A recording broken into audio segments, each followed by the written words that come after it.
welcome to the stage Dean Keren Yarhi-Milo. Good afternoon, everyone. Welcome to Columbia SIPA. I am Keren Yarhi-Milo. I'm the Dean of SIPA and the Adlai E. Stevenson Professor of International Affairs and co-founder of the Institute of Global Politics. Thank you so much for joining us for today's conversation on the war in Ukraine, which comes only weeks ahead of the 4-year anniversary of Russia's full-scale invasion. I want to begin by thanking the Institute of Global Politics and the Harriman Institute for co-sponsoring today's event. The war in Ukraine remains an urgent challenge for European security, for transatlantic relations, and the future of the international order. The resilience of the Ukrainian people and military has been extraordinary. In many ways, Ukraine has become a David-like model of how a determined society can fend off a larger Goliath in an era of advanced and increasingly autonomous warfare. And yet, resilience alone cannot substitute for strategy or sustained support. Meanwhile, negotiations continue even as the contours of an eventual settlement remains really uncertain.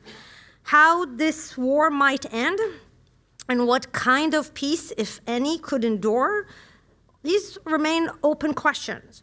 How should we understand the current state of the battlefield and Ukraine's objectives in negotiations? How can the United States and its NATO allies credibly deter future Russian aggressions? And when peace does come, how can we help to rebuild Ukraine? These are really critical questions. And for many students in this audience considering careers in diplomacy, development, security, or global governance, Ukraine's future will undoubtedly shape the strategic environment you will inherit. This war touches on nearly every challenge central to SIPA's mission at the moment of profound change in the global order, an era defined by great power competition, contested norms, and the erosion of institutions created in the aftermath of World War II that helped keep peace in Europe for nearly a century. So today, for this important conversation, we are honored to be joined by an exceptional group of speakers who bring deep experience in diplomacy, the highest level of military leadership, and cutting-edge scholarship. We have with us Ambassador Jérôme Bonnafont, in France, permanent representative to the United Nations, and he brings a vital European and multilateral perspective at a critical diplomatic juncture shaped by decades of service across Europe, the United States, and international institutions. Also with us is General Christopher Cavalli. He's a retired 4-star general who served as NATO's Supreme Allied Commander of Europe and as a commander of U.S. European Command. And I really cannot think of anyone better positioned to assess the military balance, alliance cohesion, the strategy, deterrence challenges shaping this war and its aftermath.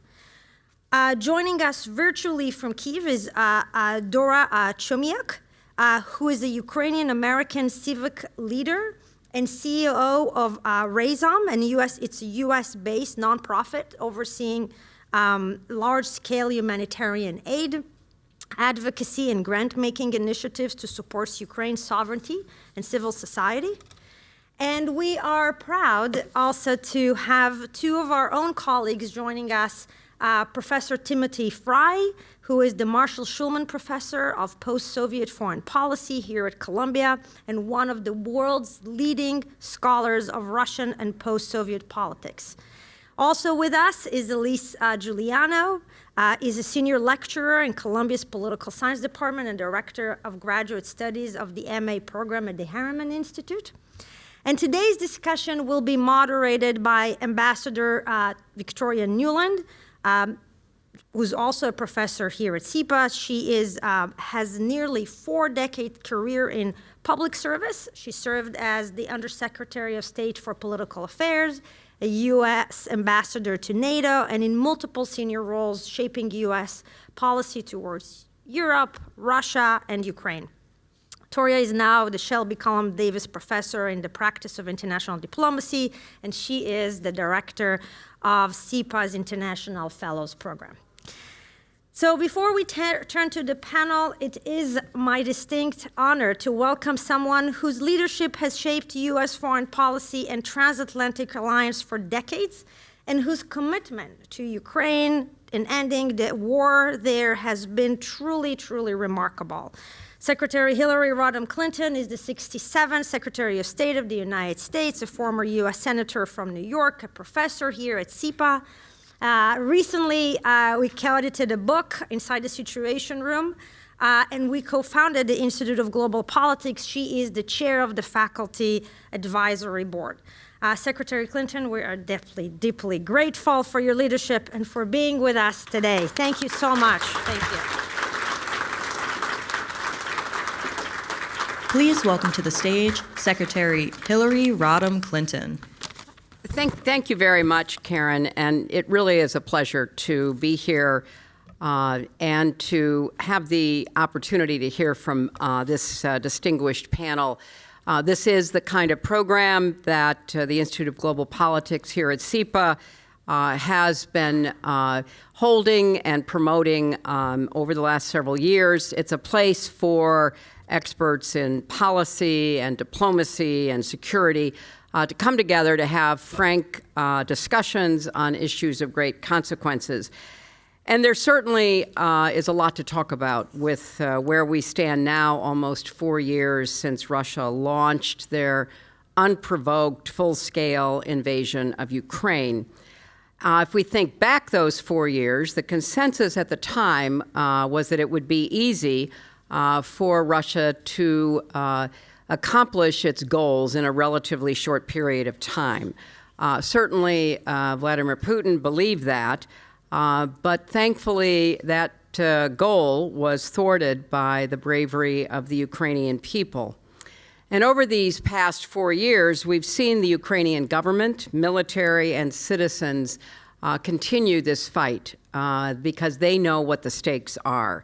They have shown stunning courage and ingenuity in the face of an onslaught by Russian forces that has included atrocious war crimes, and in the face of uncertain, unpredictable, wavering American support. So today, Ukraine endures as a sovereign democracy, but Russia occupies roughly 20% of its territory. And every single day, Russia is launching attacks against the energy infrastructure in the middle of a bitter, bitter winter cold. It is a truism, I think, to say that Russia's actions are in violation of international law and long accepted tenets of conduct between and among nations. But as Keren said, the resolution of this conflict has the potential of rewriting the global rules of the road for decades to come. Will authoritarians get away with their land grabs? Will they be held to account for war crimes? Will they be able to act with impunity? Even now, as we speak, Russian and Ukrainian negotiators, along with Americans, are discussing possible conclusions to this conflict. President Zelensky has been clear. He wants the war to end. He would agree to a ceasefire on current lines, but he wants meaningful security guarantees from Ukraine's partners, including the United States. But it's also important to say that even if we are able to end this war, which I do not think is yet going to occur, given the Russian intransigence and the apparent gleeful delight in the cruelty of inflicting the continuing damage on civilians, nevertheless, we have to begin thinking about the enormous task of helping Ukraine rebuild and recover, the resources that will be needed for reconstruction, the capacity for Ukraine and its extraordinary army and now its developing domestic military production facilities to be able to defend against future invasions. Because make no mistake about it, Putin invaded Ukraine for the first time in 2014. He got away with it, and he came back for more, and he would continue to come back time and time again, putting not only Ukrainian sovereignty at risk, but also with the follow-on effects. We heard this morning that the government of Poland has sent out a brochure to every household in that country, giving them advice about what to do if they are attacked. We know that our friends in the Baltics live with great uncertainty about what Russia intends to do to them. We know that Russia is engaging in sabotage, using witting and unwitting assets inside Europe. We still don't know who is behind the unauthorized drones that shut down air traffic in a number of airports in Europe in the last several months. So there's a lot to discuss today, and we have this absolutely stellar panel. I want, on a personal note, to thank Dr. Erwin Redlener, who is here at Columbia, for his work along with his wife, Keren, through the Ukraine Children's Action Project, because at the end of the day, it is about the future of those children, whether they will be able to live in safety and security, whether they will be able to come home. The nearly 1 million children who have left Ukraine, who are living elsewhere, will they have a Ukrainian future? Those are unanswered questions as well. So I'm delighted to ask Ambassador Nuland and the panel to come up to begin what I know will be a very impactful conversation. Welcome to the stage, Timothy Fry, General Cavoli, Elise Giuliano, Ambassador Bonifant, and moderator Victoria Nuland. Joining virtually, please welcome Dora Komiak. No, I want to see her. Okay. All right. Thanks, everybody, for joining us. Thanks, Dean Yarhi-Milo. Thanks, Secretary Clinton. We do have a fantastic group today, and we have Dora Chomiak virtually from Kyiv, as was mentioned. I want to jump right into it with Ambassador Bonifant.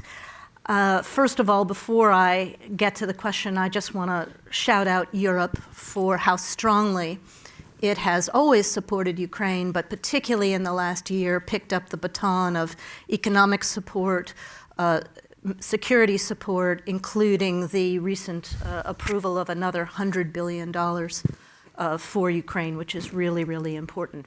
So, as has been mentioned, we have Ukrainian, Russian, U.S. negotiators again in Abu Dhabi, trying to see if this war can be settled peacefully. Without asking you to put us completely in the room, Ambassador Bonifant, what do you see as the outlines of a possible deal here? Where are the gaps now in position? How optimistic are you? And speak a little bit, if you can, about the role that Europe is prepared to play in securing a peace and what that will take. Well, thank you very much, and thank you very much for organizing this panel on the description of the situation. I cannot concur much more than with what Secretary Clinton and our Dean said a few minutes ago. It is an aggression, it is an invasion, and Ukraine is defending itself. Therefore, there are stakes which are, number one, for Ukraine, its independence, its sovereignty. Number two, for Europe, our security. And number three, for the world. Do we want to live in a world where, when you are big, you can eat the smaller ones? This is not the world we want, and therefore it is a vital question for us. Second, we have a principle we have said since the beginning. Nothing about Ukraine without Ukraine, nothing about Europe without Europe. Therefore, it cannot be a discussion between President Putin and XYZ. It has to be a discussion between President Putin and President Zelensky and Europe, facilitated, thanks by the United States, so that what is achieved is balanced. What does it take for this negotiation to take place? It takes, first of all, for President Putin to say what he wants for peace. Because so far we are going back and forth. One day it is denazification, plus no NATO, plus no army, plus neutralization. Another day it is we keep the territory and we want this and that. What does he want? What does he want? Ukraine is resisting since 4 years. And I want to underline here that the soldiers who die on the front line are Ukrainian soldiers. They are not soldiers from other countries. They are Ukrainian soldiers. And this is their country. Therefore, it is their destiny which is at stake. Ukrainians have said, under the voice of President Zelensky, one, we agree on a ceasefire. It is already something big. Number two, we agree to discuss many subjects. But we want to be sure that when we sign, our integrity, our sovereignty, our independence are kept and ensured.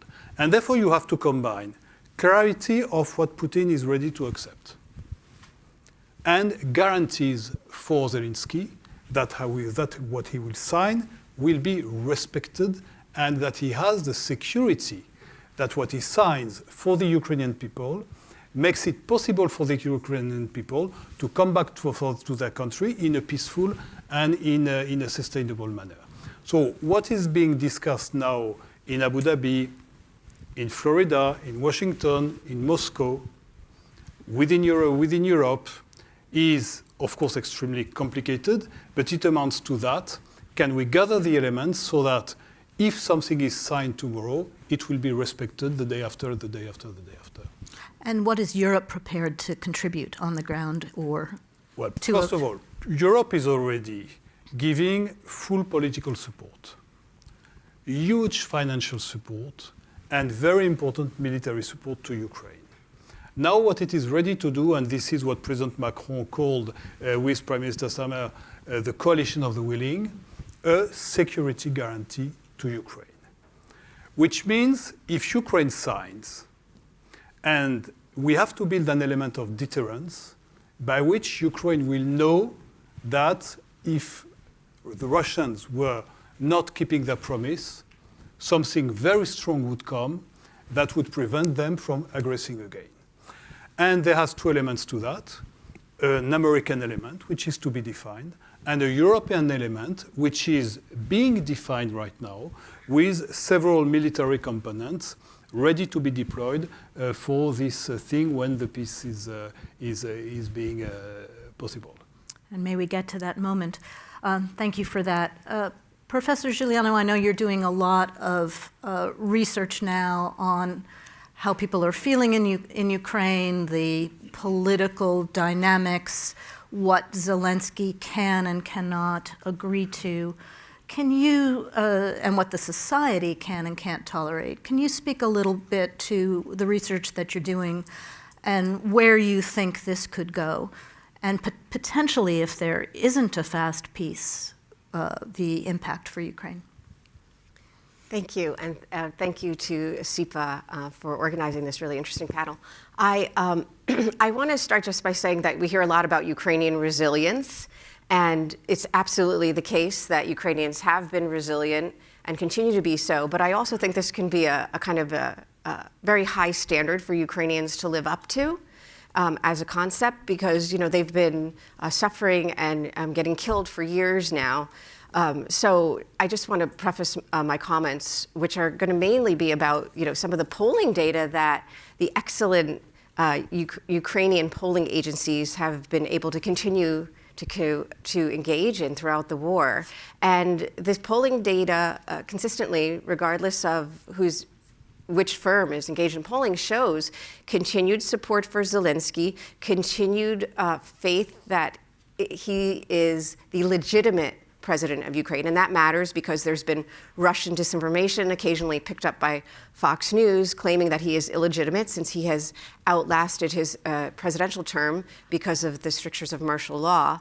But this polling firms that recently have engaged in some polling, did a really interesting thing by running a round of polls in mid-January and then at the end of January. And what has happened in those two periods is that there's been, as you know, as everyone I think here knows, really vicious bombing and attacks on the energy infrastructure in Ukraine. So what they were trying to do with this poll at the end of January was to see if there was a change among Ukrainians in how they felt about bringing the war to an end. And in fact, there was no change from mid-January to the end of January. So despite the fact that many Ukrainians are living without heat, there's still, and there has been consistently, opinions among Ukrainians that they are not really willing to give up territory without security guarantees. So this issue of the security guarantees is critical. They are exhausted from the war. You hear this a lot. Reporters are doing the amazing work of documenting this feeling of fatigue and war fatigue and suffering, and they want the war to end. So I want to be really clear about that.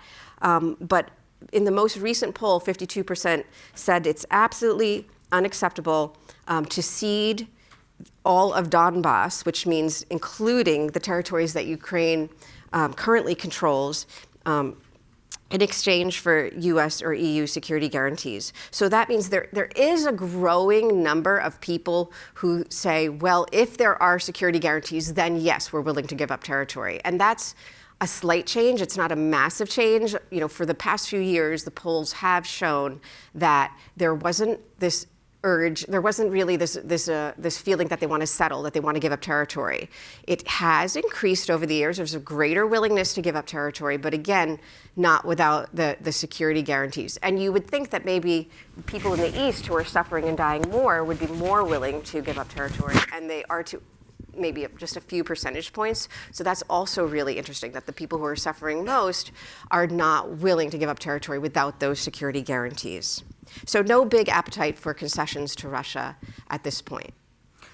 Thanks for that. And just to foot stomp, what Putin is demanding is not simply the territory that Russia controls now, but the rest of the provinces of Donetsk, Luhansk, and perhaps others, which would be another 5-6% of territory that Ukrainians have lost so many lives defending, which takes us back to the centrality of security guarantees. General Cavoli, first let me thank you for your extraordinary service as the Supreme Allied Commander. It was a joy to work with you and your staunch defense of democracy and independence and sovereignty for Ukraine. What constitutes true security? Do we need non-Ukrainian troops on the ground? Can you do it with different kinds of tripwires? What would you be recommending in general terms is needed? What should the role of Europe be? What should the role of the US be? And equally importantly, we've never heard Vladimir Putin say, sure, we can have a foreign security force, or we can have foreign security guarantees. So I'm going to come to Tim in a minute, but what do you think ought to be tolerable here, particularly given all that's going on with the shadow war, et cetera, and what peace can only the US do? Thanks, Toria. First of all, thank you. If you're in residence here at SIPA, whether as a student or a faculty member, and you don't know what Ambassador Nuland has done for our country and for Ukraine in the past few years, please study it, and please, when you pass her in the hallways, thank her for it, because it's really extraordinary. So the first step is what needs to be secured.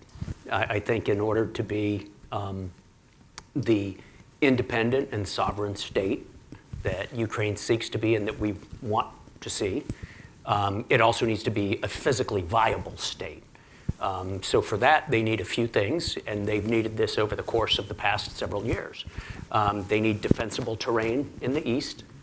They need access to the Black Sea and out through the Bosporus.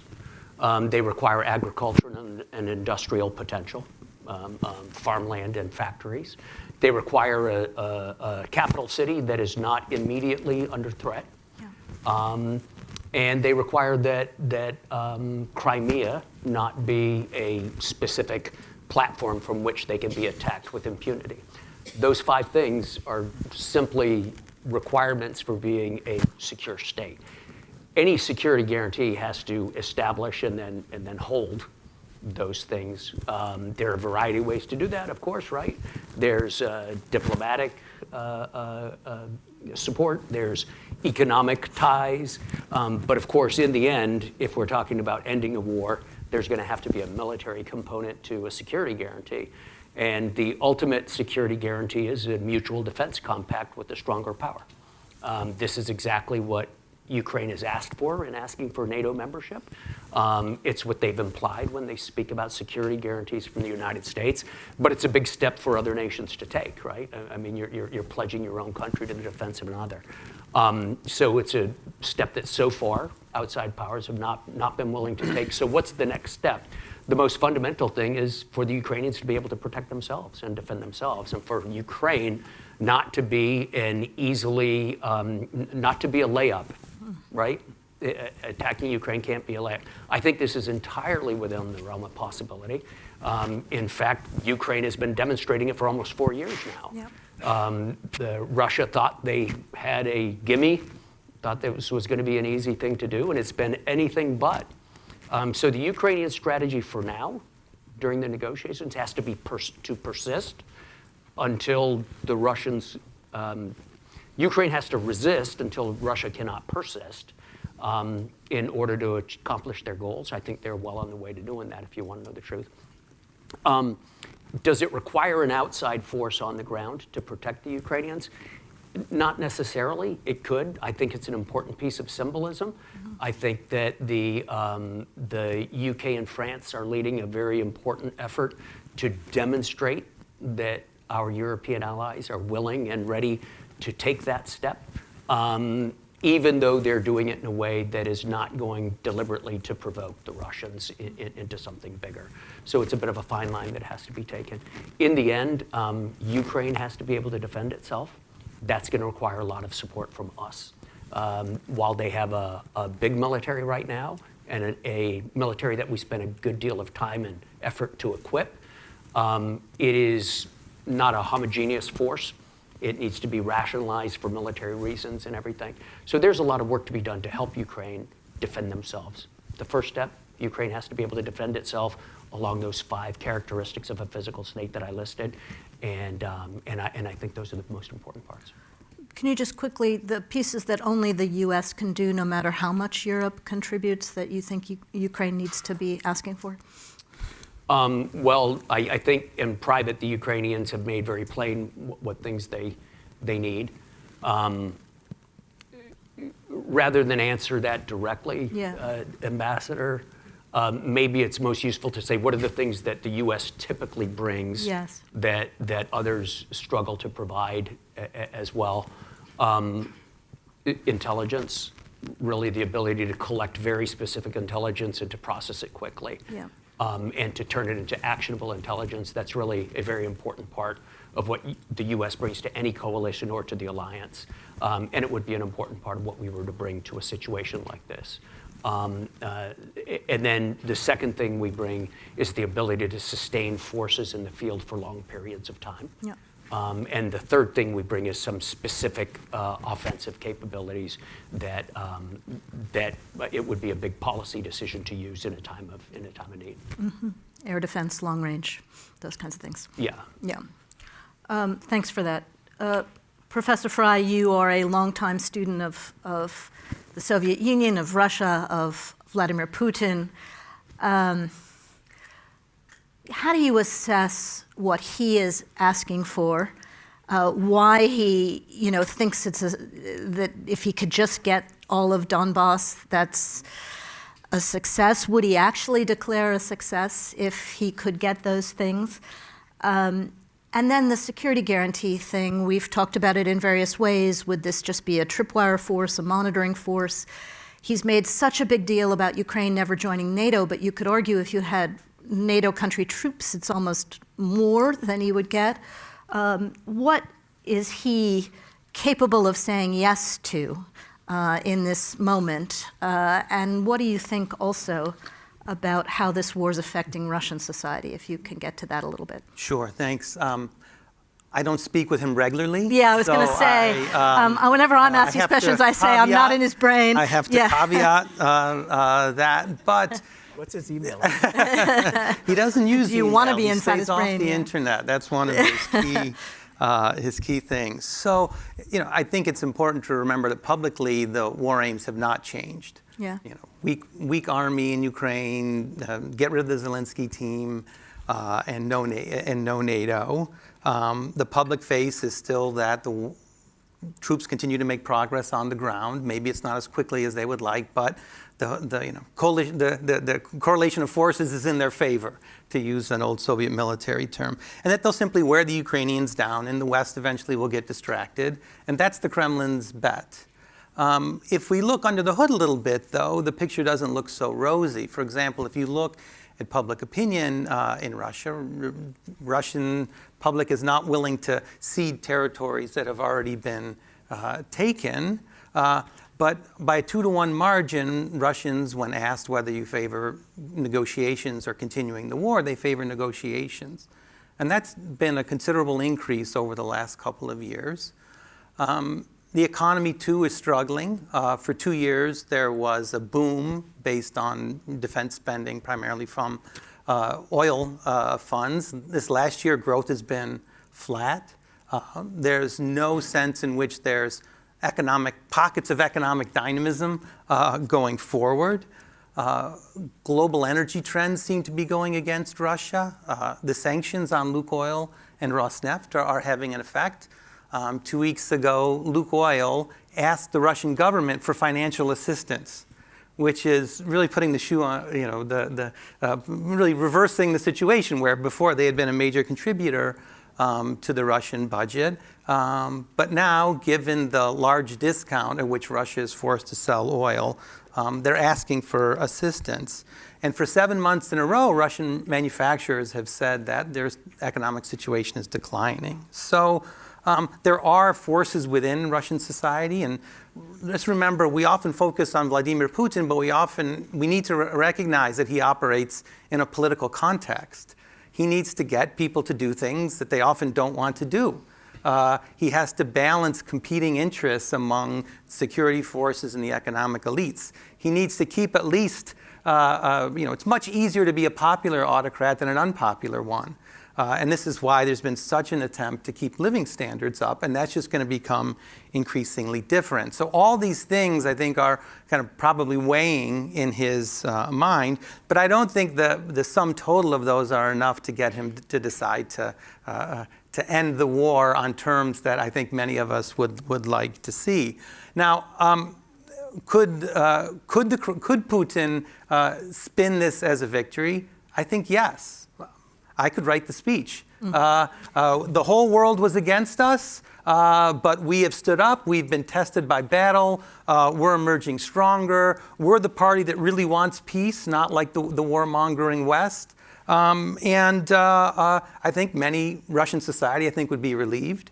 I think many of economic elites within Russia would be happy for this. So, and also if we look comparatively, personalist autocrats like Putin who lose wars tend not to lose power. They tend to be able to stick around. So I don't think, on the question of security guarantees, I don't think there's enough pressure on Putin at the moment to accept the kinds of security guarantees that I think many believe are necessary for a stable and prosperous Ukraine. That moment may come, but it hasn't come yet. I want to push you on one little thing, which is there is a theory of the case that Putin actually, having completely militarized the Russian economy now, and with so many service members who will come off the battlefield back home wounded with horrible stories, including of coercion by their own leaders, that he almost can't end this war, that it will become... Where are you on that question? Yeah, I think he could end the war, given... It doesn't seem that there's a challenger. There would be discontent. Autocrats can stay in power with minority support as long as the kind of forces of coercion are still under his control. And we haven't seen indication that there is, real splits that would be, politically important.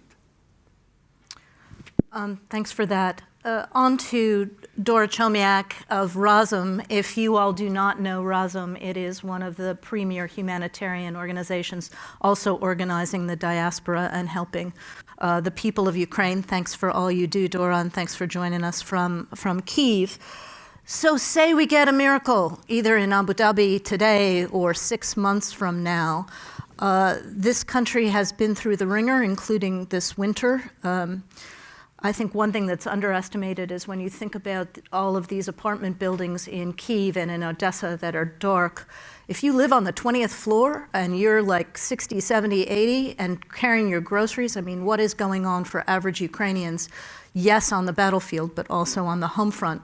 What would be your top priorities in terms of the kind of humanitarian support, the kind of get folks back home, help the soldiers come off the battlefield, worries about PTSD, divided society that we should focus on first?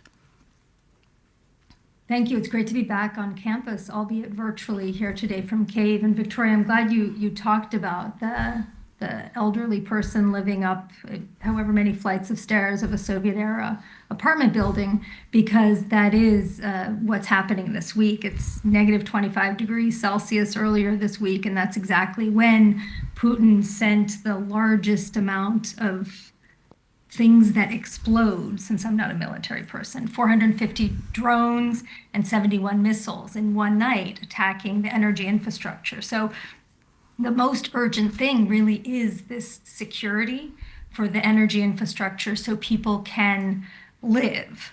I hate to be the one to say it in this conversation, but I don't see a lot of likelihood of there being an actual durable negotiated ceasefire after which we can plan.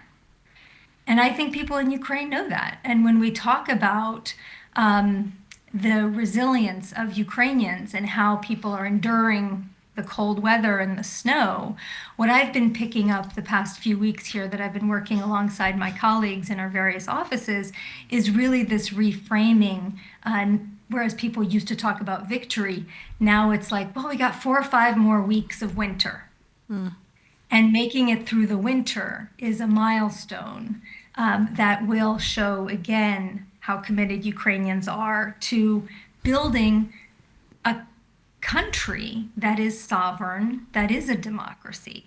And so in terms of priorities, it's true security, it's energy, so that people don't have to walk up 18 flights of stairs, for example, or schedule when they decide to do their laundry, some mundane things like that. It's a place where people can choose to live, where people can learn and go to school. It's a place where people can be healthy. And so that's certainly a lot of the work that we're doing at Razum. The way to get there is we're working a lot with the healthcare system, where we're really tapping into the expertise and the innovation that medical professionals in Ukraine are developing because of these conditions and sharing them with the rest of the world. So with exchanges between medical personnel. And really at the end of the day, what we've seen to be the most effective is to truly bet on Ukrainians. And so as someone who's been sort of splitting my time between the United States and Ukraine for, it's going to be 36 years now, I really see the value of betting on individual Ukrainians, grassroots organizations such as we have done. We've supported hundreds of very, very local groups that really understand the needs and the capabilities and the clever solutions on the ground. So even if it's a 6-person organization in Kherson, they can figure out how to get the power to the buildings where the elderly are living, or to the underground school where the kids are learning, or how to power the hospital so it can keep going. And the truly amazing thing is you're doing this in a way where they're willing to share with friends in the world and exchange expertise.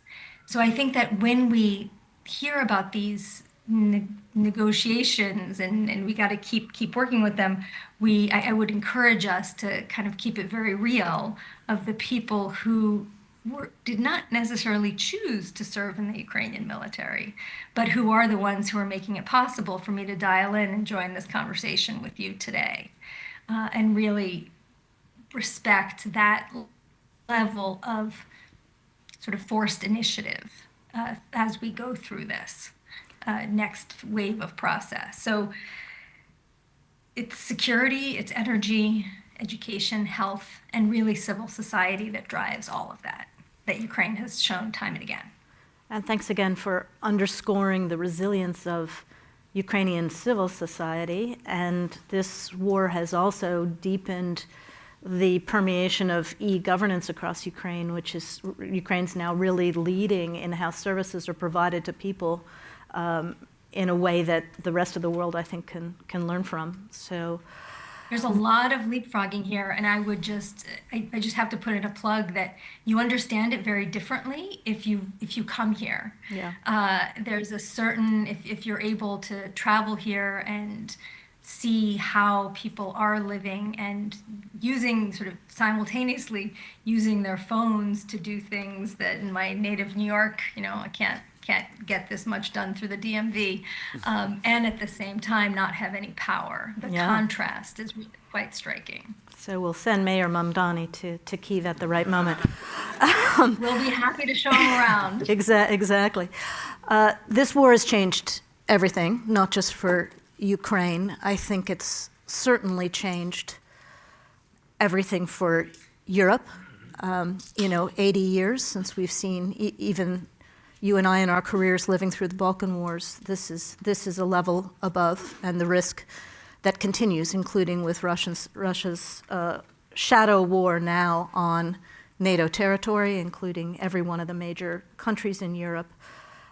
Ambassador Bonifant, talk a little bit about how this war has changed Europe, but add to that the effect of US-EU, US-European tensions across the board. We used to be completely in lockstep about how to deal with this, how to be in a united front vis-a-vis autocrats. That's obviously changing very quickly. The Greenland excitement of a couple of weeks ago was certainly a wake-up call for me about what we might be capable of, and I know it was a wake-up call for Europe, the end of dreams, I've been calling it, about how to deal potentially with this administration. But talk a little bit about how Europe is changing its attitudes about its own security, about security planning for the future, economic planning, resilience, autonomie, as Absolutely. Frenchmen from de Gaulle to Macron have always said. Et même indépendance. Oui, indépendance. No, we have been, as French... De-risking, not decoupling? Or are we decoupling too? I don't know. This has been a discussion within NATO for decades. Yeah. And we are pleading, as French, for a European defense capacity since decades. Mm-hmm. So when we are asked to beef up the European defense capacity, as French, we are not shocked. Yeah. We say, yes, we have to do that. And we have to have not quit the alliance, that would be absurd, but build within the alliance a credible pillar of European defense that is self-sustained. And this is a wake-up call, this Ukrainian war, in that respect. Yeah. That we have to be able to say that, yes, the Baltic states, yes, Poland, are under a European security system as well as under an alliance security system. And what we have to do now, in the prospect of the peace, is to say to Ukraine, your own future, with reforms, with all that, is going to be in the European Union, and Europe will have to develop as a self-sustained defense capacity, with a self-sustained defense capacity within the alliance, so that this thing does not happen again. And in partnership with Ukraine. And in partnership with Ukraine, yeah. Absolutely. This will take time. But what is extremely important is to see the shift in the perception by European countries of that need. Yeah. For many, many years, there was the idea that defense spending was not a necessity because we had a security system and war was far away.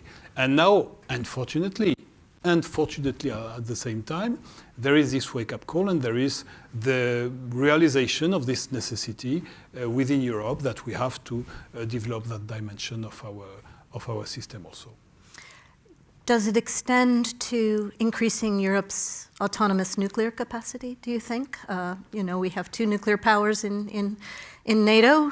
Should the Germans be looking at this? Should others, Poles? Don't we have a non-proliferation treaty? We do.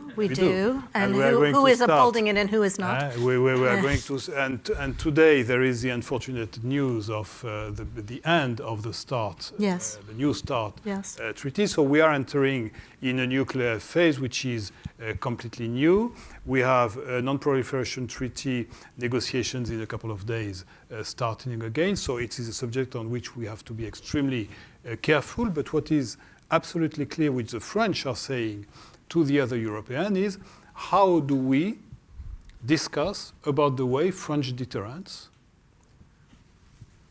fortunately, it is there and it is solid, how do we discuss the way French deterrence is also part of the European security system? And perhaps independent, if necessary, from the United States. Well, we are with the alliance. We want to remain with the alliance. The US have been liberating Europe during the Second World War. We don't forget that. Yep. For us, it is something extremely tangible and something extremely solid. So we don't want to give up that, but we have to be self-sustained as a continent. And not to forget, we would not be a republic if we had not had French help in the revolution. Thank you. We should always remember that Thank one. you. General Cofounder talking about things changing. This war, as all wars do, but this one feels a little bit existential, has changed the nature of warfare itself. So much more autonomous with drone warfare, sabotage behind lines of much higher level, the role of technology in war. Talk a little bit about what you are seeing, including what the US and Europe and countries around the world can and should now learn from Ukraine, which will come out of this war with one of the most potent and largest militaries on the planet. Sure. So it's an important question because it's the only sustained war of its kind that we've seen in many decades. Yeah. A sustained, large-scale military conflict between 2 significant and developed powers. Some things haven't changed. So if we go back to my initial comments, Toria, what does Ukraine need to be independent? It needs defensible terrain, right? Yeah. So this is a very important question right now. Including don't come over those trenches. That's right. Which is World War I stuff. So it doesn't change the importance of terrain. This war hasn't changed the importance of the general way you outline a campaign and you defend your country. And it's important to remember that there are some traditional things. Rivers are always hard to cross. Natural boundaries are necessary. Defensible areas are important. So that's number one. It hasn't changed the fundamental nature of war, right? Nature remains, war remains in its nature a contest of wills between people.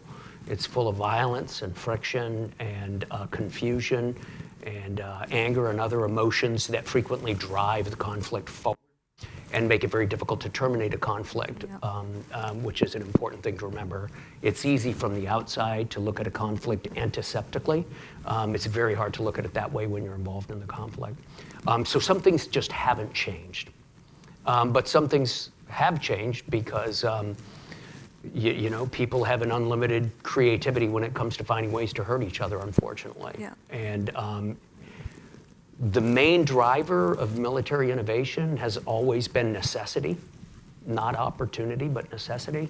And the biggest necessity in this conflict so far has been personnel. Yeah. And on both sides, the absence of manpower has been a very big challenge. And we've seen both sides attempt to substitute automation for people, in some cases very, very successfully. So the Ukrainians have substituted for their major deficiencies with new technologies. The Ukrainians didn't have a strong and viable air force in the beginning. Therefore, they counted on drones. Yeah. And they developed drones and they perfected that. Right now, for the last couple of years, the Ukrainians have had significant shortages in personnel to man their defensive positions. They have substituted robots for that very effectively. We are learning a huge amount about that during this contest. The most promising places are not just the aerial drones that we so much see, but the maritime drones as well, which have been very, very effective. I mean, Ukraine effectively defeated the Russian Black Sea Fleet without having any ships of its own. Yeah. That's a remarkable historic event in warfare. So there's a lot for us to learn from this. One of the most important things that we're learning is what's happening invisibly. So electronic warfare, cyber warfare, and other things that are a little bit more difficult to follow from the outside have also changed dramatically during this conflict, and we're learning a great deal from that too. Any country that hopes to be militarily powerful or significant in the future that is not paying close attention to this conflict is making a big error. Very important thing for students to follow as well. Professor Fry, and we're running short on time, and I also want to get back to Elise and Dora. The Russians are selling high in their conversation with President Trump the notion of benefits to the US, benefits to Europe, of a rapprochement, of the great investment that US companies can do in Russia. We also have lots of US and European companies who've had their stuff expropriated. What do you see? Are you optimistic that if we could get to peace, it could be good for the US, good for Russia? Russia's now being left behind in the AI race and other things.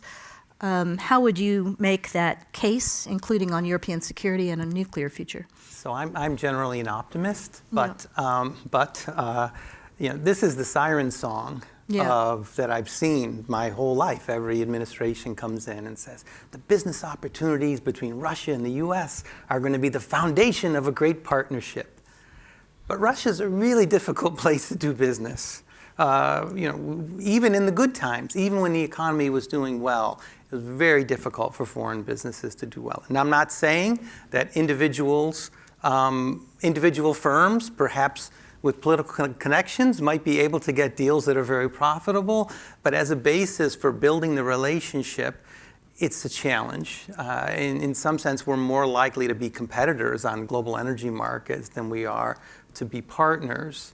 Now, there are areas where cooperation is really important: arms control, the environment, building human capital, and there may be specific economic ties that make sense, but that's a pretty weak reed to build a relationship.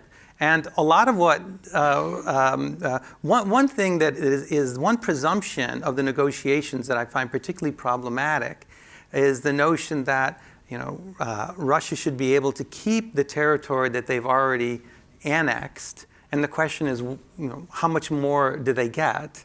But that's a terrible precedent to set. Being rewarded for changing borders by force doesn't end well historically. So I think, regardless of going forward, that should be a real red line. That's an extremely important point that unfortunately we haven't gotten to today, but the global implications of this in terms of big powers biting off small powers and getting away with it. Yeah. Think about what Beijing is thinking about this and everybody else. So with the compression of time here, for either Professor Giuliano or for Dora Chomiak or both of you, Ukraine's also been on a very difficult 35-year journey of democratic reform itself. There will have to be an election when this war is over, and maybe even before that. We recently saw the street rise up when it thought that the government was too corrupt, which was, a great democratic moment for Ukraine, but difficult. How do you feel the country is ready for these kinds of things? And how does Zelensky demonstrate that this war was fought for a clean, democratic Ukraine, not to go back to Russian-style corruption? Elise, let me jump in here. I'm just going to talk on top of you, if I may, because this is such a terrific question. And I really want everyone in the room to understand that, yes, Ukraine as an independent state has been on this journey as a sovereign democracy. And it is precisely because it has truly been on this journey that I am very optimistic about Ukrainians continuing on this journey. I remember, keep in mind. Well, let's go backwards in from most recent history, the protests that you just mentioned about the anti-corruption authorities, which do function in Ukraine effectively, and they have work to do, and they do it. Last summer there were protests. I walked through some of those protests. There were people in their 20s, so undergrads basically, standing up and engaging with their country, with their government, making a choice of what they want. And I heard many people saying, hey, now it's my turn, because their parents had seminal moments in the Revolution of Dignity in 2013 and 2014. And then, completely dating myself, keep in mind the Revolution on Granite, which was in October of 1990, when people in Ukraine, citizens, rose up and actually kicked out a still communist-era prime minister.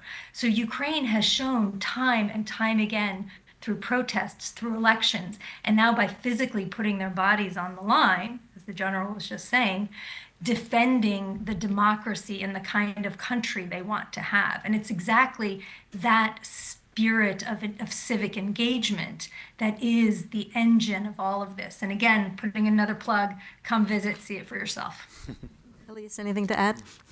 I guess I would underline that Ukraine continues to surprise the U.S. from the beginning of the war, when the U.S., if we go back and remember, the U.S. was not all the way behind Ukraine in the first few months, right? And it took Ukraine kind of holding off Russia and making some good decisions there and Zelensky's actions all over Europe and all over the world, finding support and explaining the situation that Ukraine faced. And then, so many, the spiderweb operation last summer,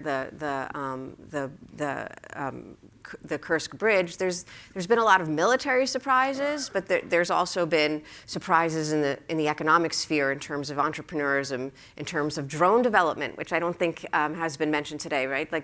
Like Ukraine's incredible advanced technology and constant innovation in drone technology, which is something that it can offer other militaries and Europe as well. So there's definitely the positive developments, not to minimize that Ukraine has lost a lot of citizens who are spread out all over the world. They're going to have a big challenge in attracting them back. They're going to need a lot of financial support to kind of rebuild their economy and move it off of the elements of a military economy. So it's got some serious challenges after the war, but it's been able to weather, it seems like the most impossible situation, a surprise attack by Russia in 2022, and weather it quite well.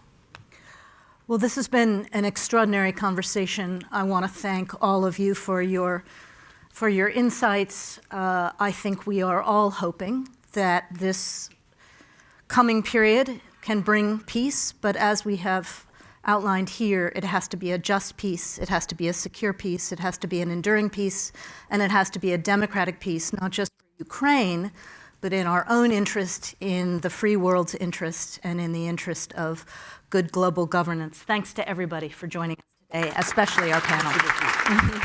Merci à vous.